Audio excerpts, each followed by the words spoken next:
Am video კადრებში სავარაუდოდ ეგრეთ წოდებული თექფირისტების ჯამაათის წევრები ჩანან, რომლებიც სახელმწიფო უსაფრთხოების სამსახურმა ტერორისტულ ორგანიზაცია ისლამურ სახელმწიფოსთან კავშირში დღეს ამხილა.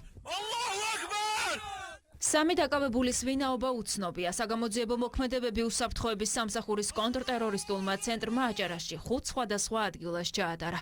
ამოღებულია საფეთქებელი ნივთიერებები, დიდი რაოდენობით საბრძოლო მასალა, ცეცხლსასროლი იარაღები, სამხედრო აღჭურვილობა, დიდი ოდენობით სხვადასხვა ვალუტის ფულადი თანხა და ტერორისტული სიმბოლიკის ამსახველი ნივთები.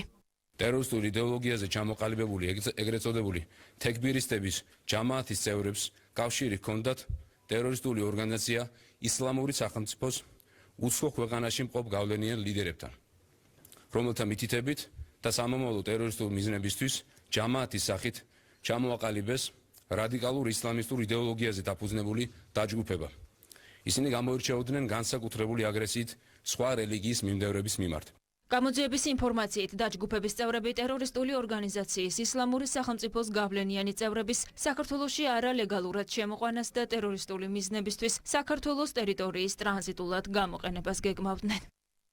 ხსენებული დაჯგუფებების წევრები გეგმავდნენ ტერორისტული ორგანიზაცია ისლამური სახელმწიფოს გავლენიანი წევრების საქართველოში არალეგალურად შემოყვანას და მათი ლიდერობით გარკვეული პლაცდარმის მოწყობას.